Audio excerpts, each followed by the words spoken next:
আমের আইসক্রিম। চলো আজকে তৈরি করে নিই গরমের ঠান্ডা ঠান্ডা আমের আইসক্রিম। আমগুলোকে ভালো করে ধুয়ে ছাড়িয়ে মিক্সচারে ভালো করে মিক্স করে নিতে হবে।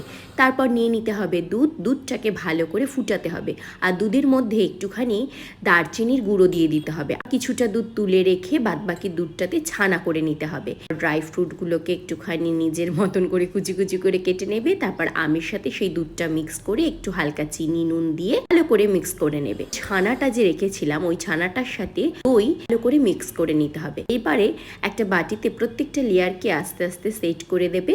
এবং আমি এটাকে রাতে ফ্রিজারে ঢুকিয়েছিলাম, তারপর বের করেছিলাম পরদিন সকালবেলা। তাহলেই তৈরি হয়ে যাবে তোমার আমের আইসক্রিম। একটা দারুণ দেখতে আইসক্রিম হয়েছিল এবং খেতেও কিন্তু ছিল দুর্দান্ত। এইরকম আরও রেসিপি দেখতে হলে প্লিজ আমার চ্যানেলটা সাবস্ক্রাইব করে দেবে। আর আমি চেষ্টা করব আরও নতুন নতুন অনেক রান্না তোমাদের সামনে নিয়ে আসার। আজকের মতন টাটা।